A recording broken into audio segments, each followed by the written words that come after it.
There you go.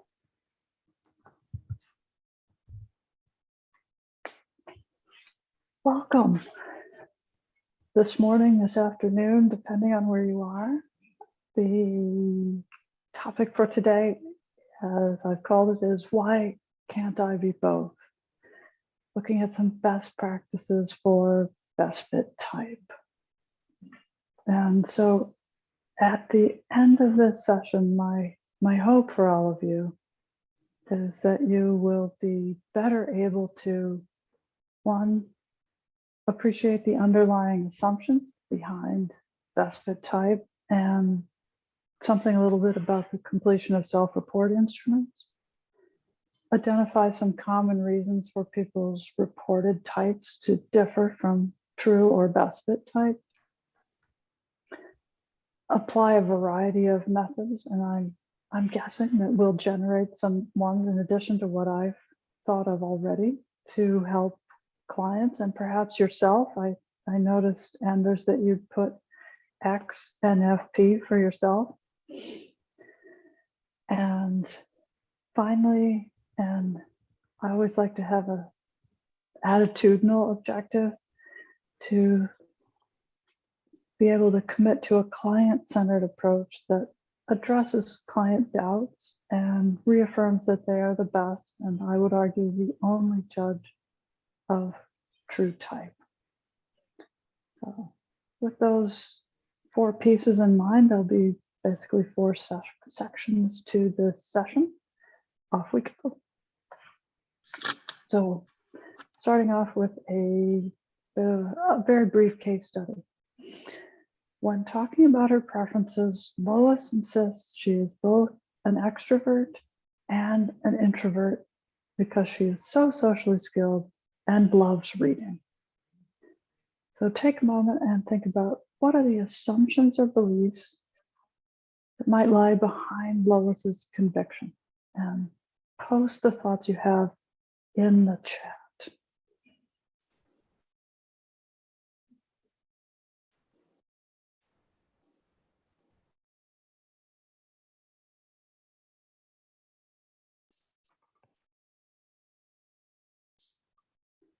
Next, Carmel, that extroversion is about social ease or sociability. She has a feeling preference. She believes that only I's love to read and that E's are social. She's thinking that of E and I as behavior, not preferences.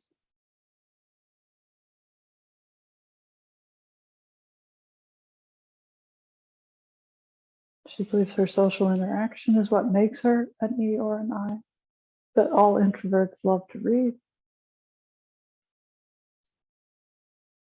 I assume that's being quiet is an I.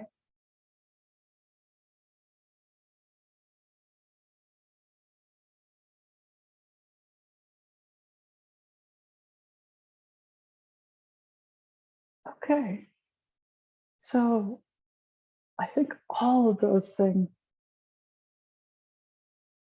are really key to thinking about what might be going on for Lois. And before the session, I prepared a few ideas of my own, and they will echo some of yours. So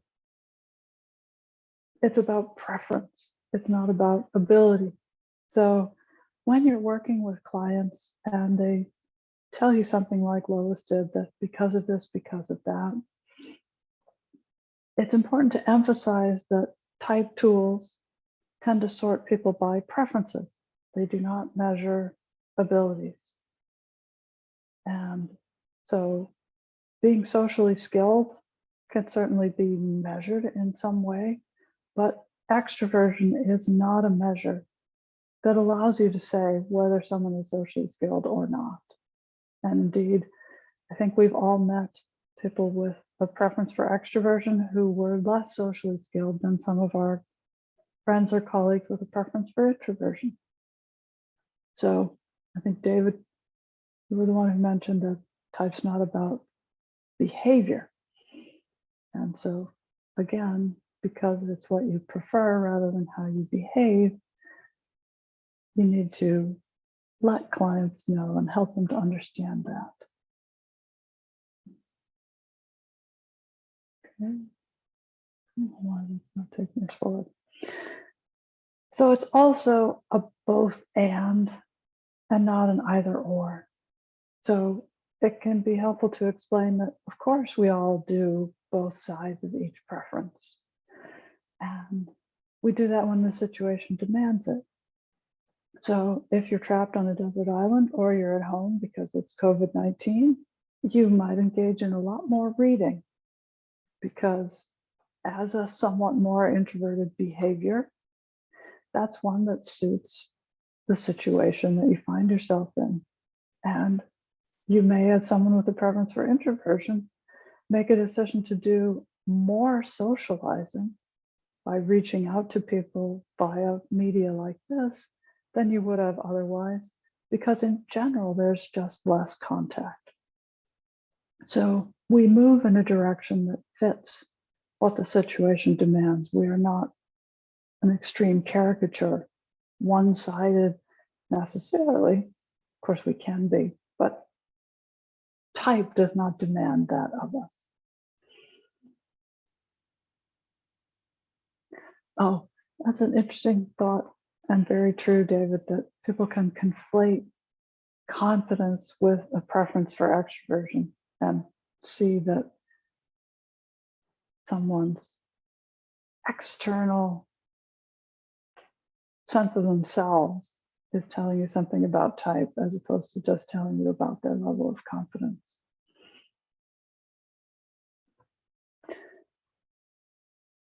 I think it's also important to point out that type has an aspect that there's a drive toward wholeness, that simply having a set of preferences is having a set of preferences.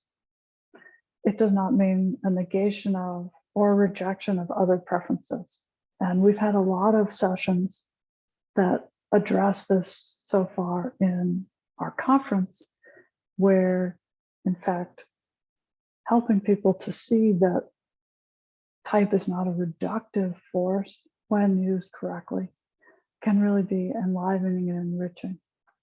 And I think about Rob's session yesterday on permission, and pointing out to clients that they have permission to move between the pole that suits them and the pole that feels that little bit more in need of some effort or energy.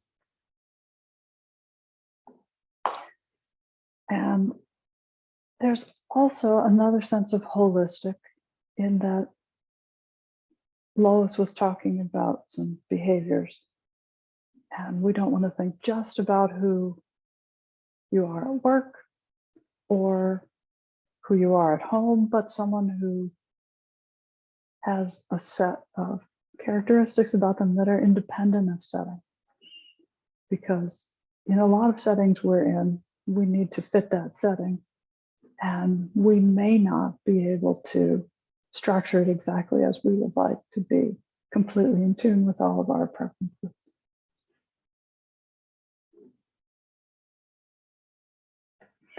So reported type, then those are the results. But best fit type is a discovery process.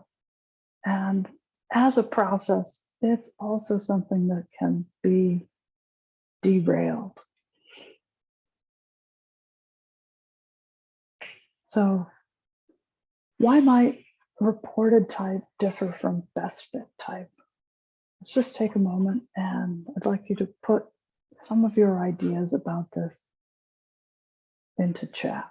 So why might the results of an assessment like the Myers-Briggs or the major PTI or the Pearman instrument differ from what the person finally settles on?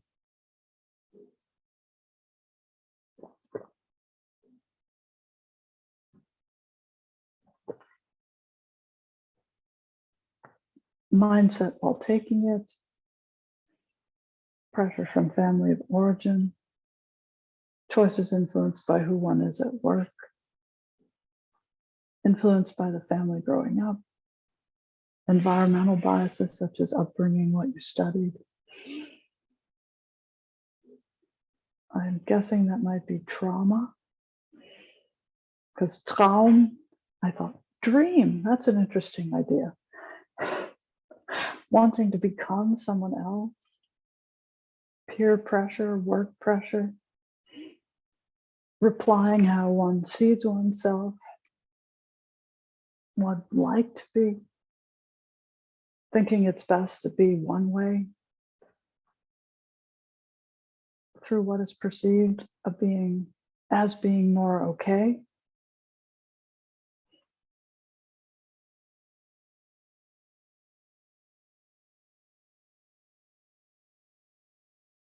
The quality of the instrument and being forced into binary choices versus a slider approach. Thanks, interesting one shared. Answering how you think you should. Culture, development, depends on the situation in which they're taking it, at work, at home, on vacation. Aspiration, not wanting to admit one's shortcomings. Social desirability, not understanding the questions, making an error in sequence when entering response. And they are just not clear about themselves. Well, this is a really, really excellent list. And I didn't come up with quite all of these things. So I'm hoping, is there a way that these messages in the chat get recorded, Meta? Do you know? You can save them at the end, as long while the site is still on. You can click on the 3 dots at the side of the chat and thank save. you. Thank you. That is super. I will do just that.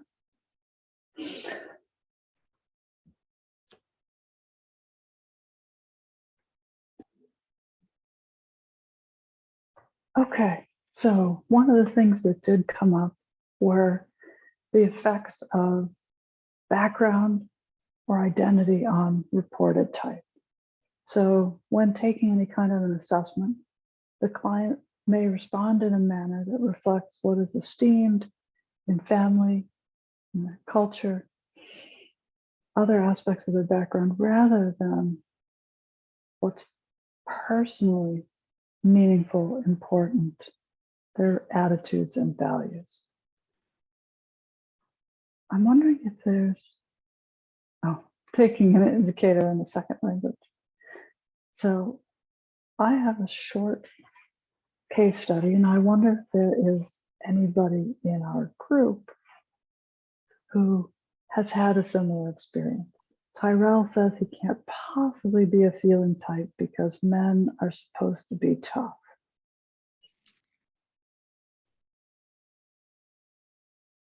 So switch back.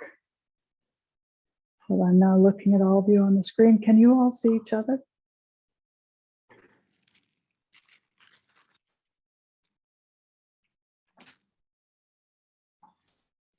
Yes, we can see each other now. Okay. So is there anyone who either, like me, is a woman with a preference for thinking and the culture didn't support that, or a man with a preference for feeling, who'd like to talk a little bit about how that has either affected them, or if there's someone who has had experience with a client where gender and what the norms we have would suggest would be true. I can come in if you want, Katherine. It's Renee. Sure.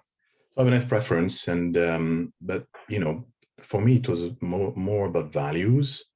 But nevertheless, when I started, especially in the work environment, I mean, I've always avoided conflict, you know, so there was a little bit of something there that was pointing to it all along. But when I started in work, I was surprised by you know, bosses or whatever, saying, why are you thinking this way? Why are you recommending in a way that was, it's wrong, you know, what you're proposing. And I was, for the first like 10 years of my career, I was, oh my gosh, I'm less good than he is, I'm less good than she is, you know, but so far so good. And it took me a while. But I must say now I'm on the board of an international school, and they call me the compassionate Tsar because I'm trying to build bridges between the staff and the board. So it's interesting. Thank you. Just see there's a few things in chat. Oh, I could add. Sure. Thanks, Dave. Yeah, when I work a lot with young people, boys particularly, that may well be F preference, are more inclined to suggest that their preference is T for those reasons. When I work with a good way around that is when, certainly with adults, when they share stories about how their preference expresses itself, then they usually relax into it being comfortable. So a really nice one is in England, you used to be able to get milk delivered to your house by a milkman, and it's mostly stopped, but you still can, and it's very expensive, more expensive than buying it at the supermarket.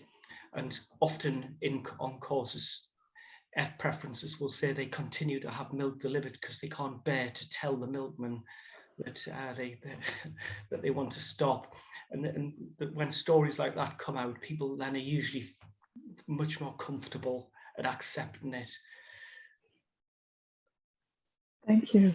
I really like that story. Makes me think of some people who are afraid to tell the person who cuts their hair for fear of how that person will judge them. I see a few people who are laughing. Cindy. Oh, thank you all for that sharing. I have an example. One of my daughters has preferences for ESTJ, and in a job interview at the end of it, the interviewee, there were more than one of them, said, "Were you born in New York City? Are you always this aggressive?" Oh. Wow. And yeah, I think type helped with that. Okay, so let's look at another situation that could be important. So another thing that can impact reported type is life circumstances, particularly what's going on right now, like the pandemic, perhaps. So people might feel themselves to be more introverted than they might otherwise feel, because that's going to be a helpful thing for many people in these circumstances. So in general, clients may respond in a manner that reflects what's currently happening in their family life, their health, their finances, rather than based on their personal preferences, attitudes, and values. So an example of this: Hector has just become a parent. He believes that he should follow a schedule to meet his child's needs, and says that this must mean he has a judging preference. So I'm wondering if any of you as parents have had experiences, or with other important relationships, where you've had to change to fit that relationship, and that might have given you a different sense of your type, or clients who've been in a situation like Hector. David.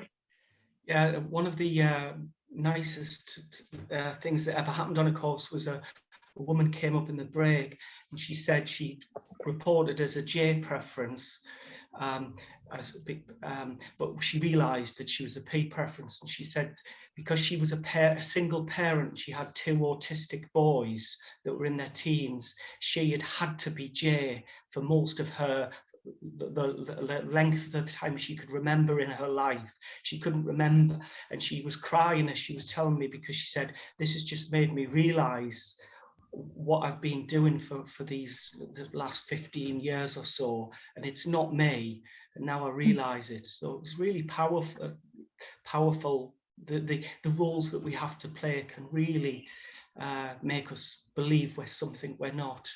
Mm. Yeah, similarly, I hear a lot of parents, and in France it tends to be very often women, saying, well, I have to be quite organized because I have 3 children. And so I tend to just point out the language used. I might say, oh, I noticed you said I have to be. And then I leave a silence. Or I might say, how was it before you had children then, when you were a teenager or a student, and let them talk. And sometimes that helps them to sort it out. Thank you both.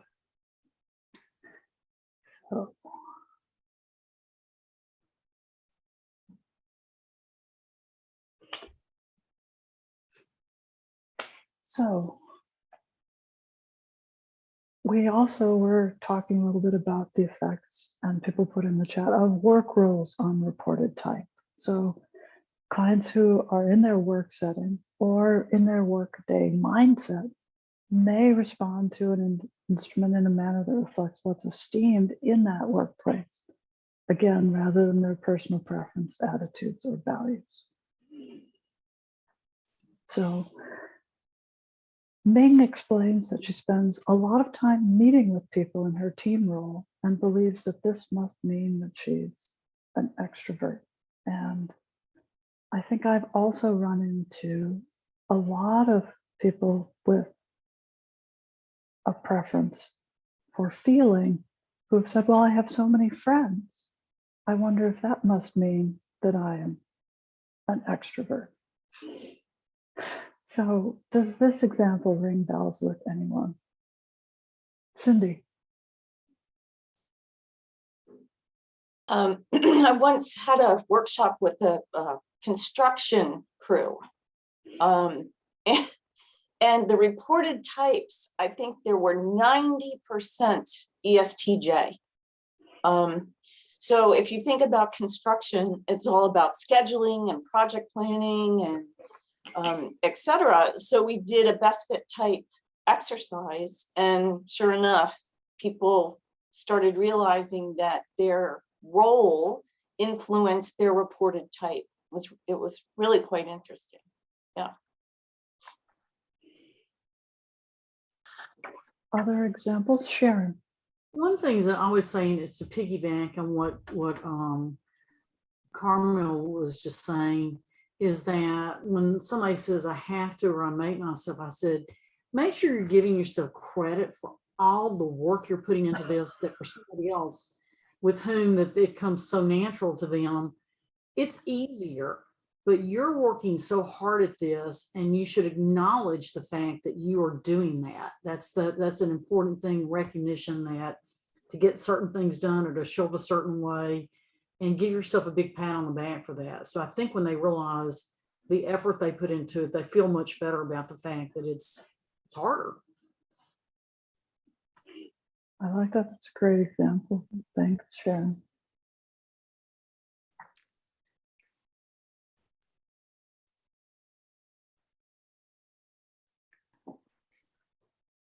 So, in addition, in the workplace, the effect of the team norms and the team leader's type may have an impact. So when trust is low and power is unevenly distributed on a team, the team members may slant their type toward the perceived team norm, which protects them from the risk of seeming different. And this is an example that was pretty unpleasant to experience. The team leader complains that Jeff, who has reported preferences for sensing and judging, should be a better bookkeeper given his preferences. Jeff, however, has endorsed these preferences only to fit with the team norm.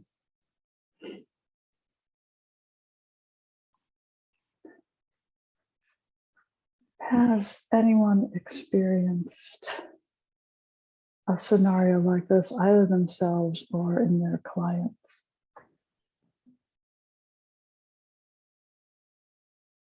Sharon.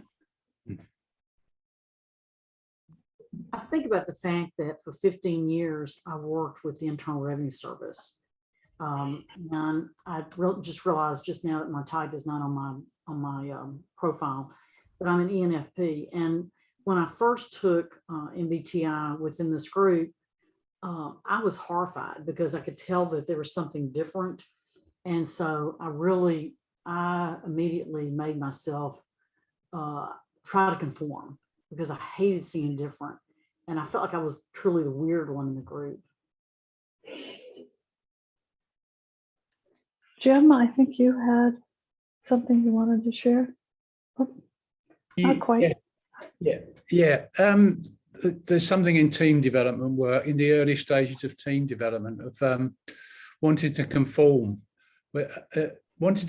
but more than that, about an anxiety of someone whose reported type comes out as very different to the leader, and what that might mean, which is actually a good basis when you're working with team development, because it allows all that scope to value difference and what that can bring to the team. But in the early stages, it can create some anxiety, I think. So I think the breakout room request just came up a tiny bit early. So we can just hold off on that for a moment. Molly, it looked like you were getting ready to say something. Or did I misread that? Cindy. I worked with an executive team where one of the executives had ENFJ preferences, and the rest of the team were extroverted thinking dominant. And he felt very alienated, especially in his responses and thought processes. So before the type workshops, he was very, very quiet. Often mistaken as somebody that had an introverted preference. So after the workshop, he felt more empowered to speak his voice. It was really quite, and people started to come to him for different perspectives. So it was, yeah. Katherine, I do have something. Okay, jump in. In my work with teenagers, I reflected that they were seniors in high school and it was second semester. And I always wondered about two things. The fact that they were all out investigating colleges, most of them, and there was a value on class participation sometimes. And how many of them came out with a preference for extroversion? I know, it was a question. Carol. I had a student, and actually maybe you all will have tips on what to do in the future when this comes up. He reported, his reported type was ISTJ. He and I both knew that he was not ISTJ, but we had a really hard time figuring out what his type was. He had a career in the military, and I think that influenced it, and we sort of realized that probably influenced it. But normally when you have somebody who's reporting out of type, it's usually in just one of the dimensions. But in this case, it was two dimensions. Oh, and his military career was like something incredibly active. It was like paratroopers or something like that, something really physical. So I kept, trying for sensing, maybe some extroverted sensing instead of introverted sensing. But in the end, he claimed INFJ preferences. And I realized, yeah, that was it. I don't think I helped him get there. I think he got there all on his own. Thanks, Carol. And but I think it was just the environment, like you say, that he was in an STJ environment and had been at home too. His father was military also. Yeah. So it was kind of a double confluence of influences. Mhm. Thanks, Carol. Okay. So, having heard some of those stories, I'd like to give you a chance to talk one-on-one now about resolving people's sources of doubt and uncertainty. And maybe, Carol, you'll get someone who has some thoughts for you. So, what has helped you, your clients, or important others in your life gain more clarity around best fit type? And Meta, if you could set up the rooms, Yes. and you'll have 6 minutes, and then there'll be a little prompt to tell you to come back. And you'll have 30 seconds to finish up your conversations. So Yes. when you're ready, Meta. Yes, I put you into rooms, Katherine. I have also put you into a room, or maybe I can exchange. I don't know how to take you out of that room, but when you get in, then just leave the room. Okay. Okay, I'm sorry. Is there someone? So,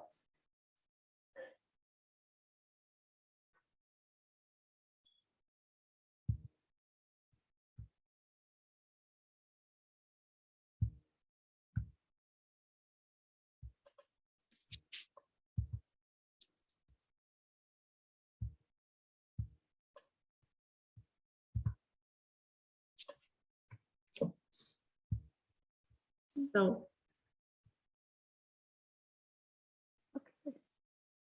Well, that ended up working. Did they start going out in the rooms when I?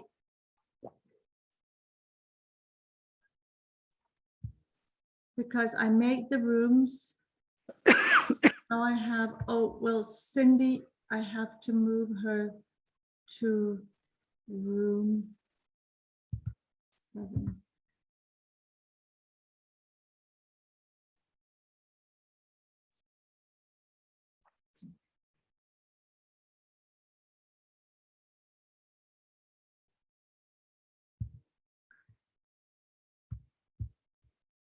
Right, so 2 rooms, they are 3 in that group. I hope that's all right. It'll work.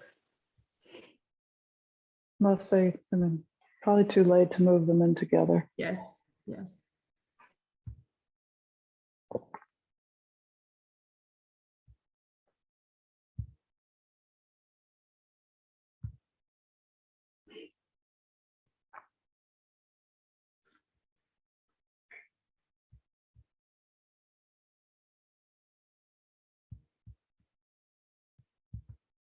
And I hope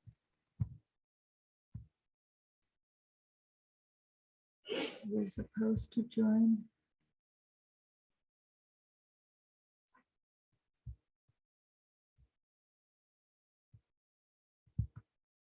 Both of us have been with Linda Behrens Mhm. in her classes.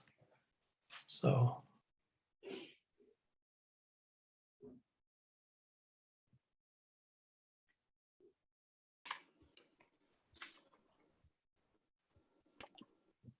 Even though you warn us, it's always brutal to have to be cut out. Oh, I know, we didn't get to say our fond farewell. Exactly. Nay, But lovely meeting you, Molly. the same here. so I'm interested to hear what you learned.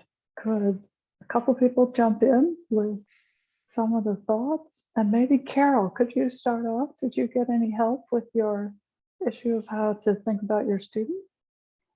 Yes, I did get help. Cindy Paris has an assessment tool, a set of cards. Set of And cards.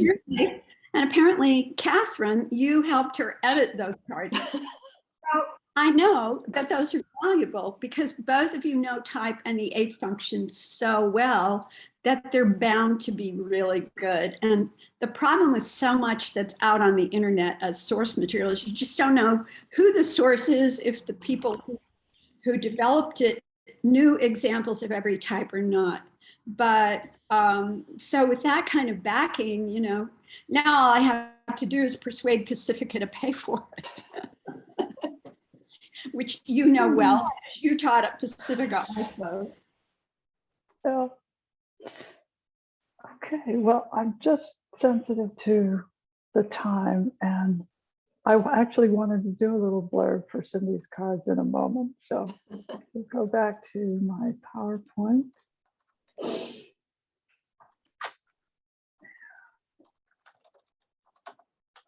Okay, so thinking about some tools for working with best fit. One of the ones that I like to use is the type table, because you can expose people to adjacent types and to opposite types. And while this is the type table that I like, because it's the traditional one I was brought up with, this is applicable whether you use one of Linda's that's arranged by temperament or interaction style, or you use Danielle Poirier's beautiful module with the circles. So giving people the sense that if they're not sure, let's say ENFP, perhaps look at the 4 types surrounding that: ESFP, INFP, ENTP, or ENFJ. Or look at their opposite type. Any of you are familiar with Marie von Franz's work. She talked about this sense of the almost yuckiness about the opposite, the inferior function. So potentially someone might be helped by thinking about what's not me.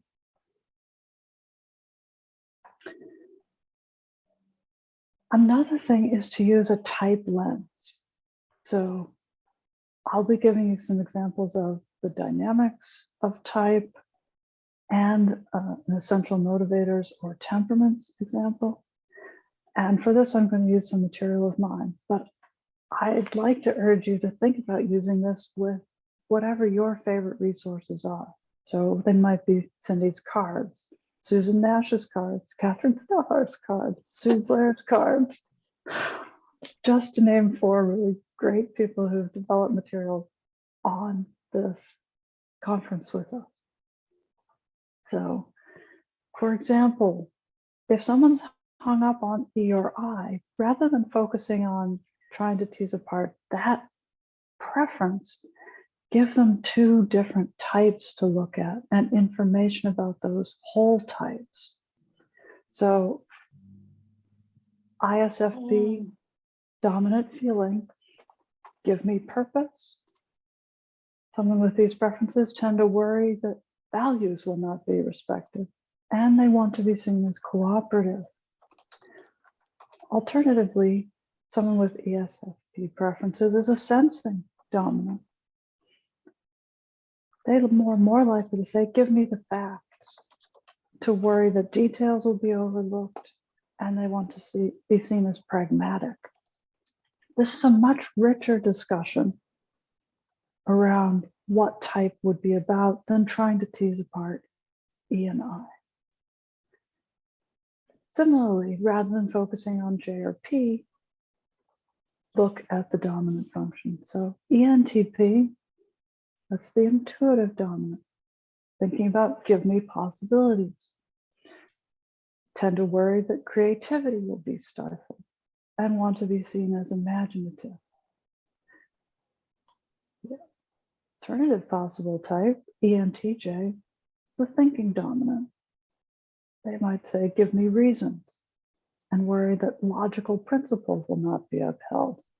And they want to be seen as objective.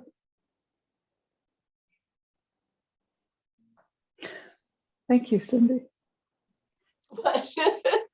Or Oh, yeah. John, from the whole type description.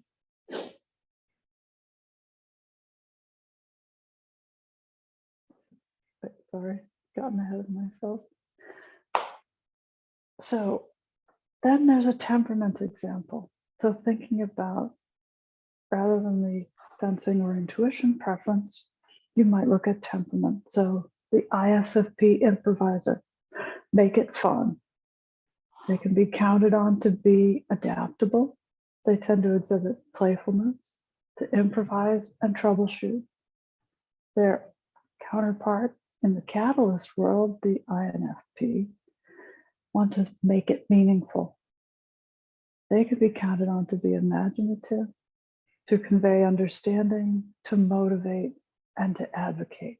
So again, a richer discussion about what are these essential motivators for the people, rather than trying to explain the S or N concept.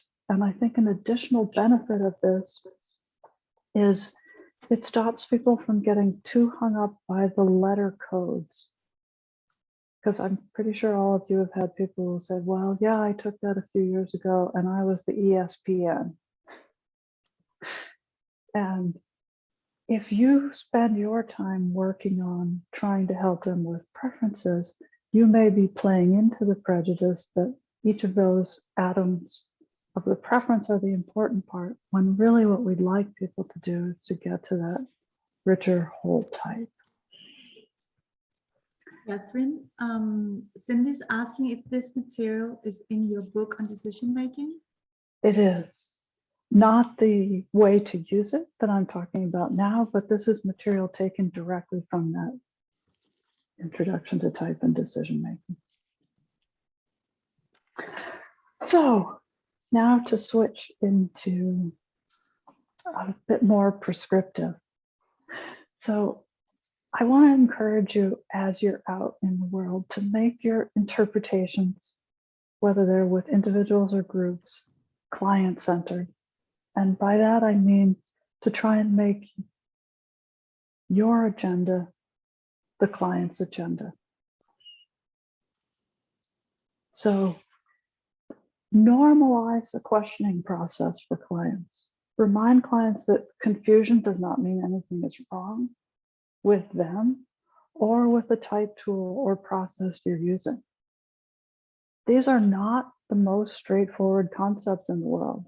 And in fact, there are a lot of external things, as we were talking about earlier, that may push people in directions that cause them, without consciously doing it, to falsify who they are or to feel pressure on that same. And in addition, there are words that we use that have other meanings outside of this. Judging, for instance, does not necessarily mean that someone is spending the whole time saying, you're right, you're wrong, you're bad, you're good. But that may be the impression that people come in with. You might also want to allow clients to defer selecting a preference until they have lived with it for a while, to think about who they are, to do some reflection, to ask other people. And this may be particularly important with people whose self-awareness, either through age or other circumstances, is just a bit lagging on why they've come to you.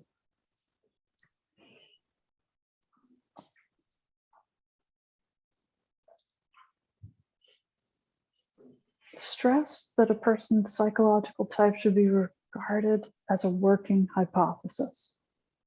So as we are all a work in progress, self-discovery is also a work in progress. So when you're thinking about what you're working with someone, ask questions. So earlier, when we had that example with Lois, and she said she thinks she's very sociable and she likes reading books. So you could entertain two hypotheses with her as to what it is that leads to her being very sociable. Could it be, as someone suggested, like it might have been David, that she has a feeling preference? Or is it truly that she likes to read, but the aspect of being out in the world is more key for her. So have in your toolkit several hypotheses, and then you can ask some questions, do a little experimentation with your client.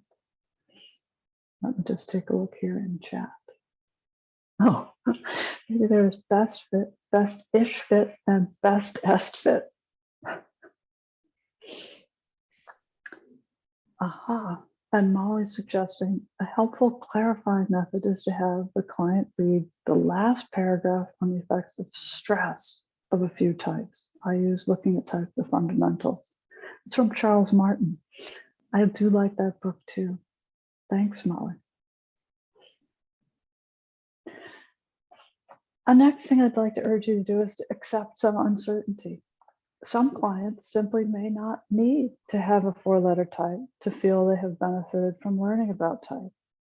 In fact, I will often say if you can get them to recognize the difference between them and that guy down the hall that they used to think was a total jerk, has a logical explanation that that guy actually just does it in a different way, they have really benefited from learning about type. So, a few final thoughts. Respond to why can't I be both by letting clients know that they can be, and they are. Reinforce that people prefer one preference from each dichotomy, but that does not mean they reject or are incapable of employing, or maybe even more importantly, enjoying the other preference. Highlight the fact that type should not be used as an excuse for doing or not doing something. Share the good news that by learning about what they prefer, people will be able to discern when to choose to use those preferences and when to flex to their opposites. Thank you all so much. And this has been a great hour, and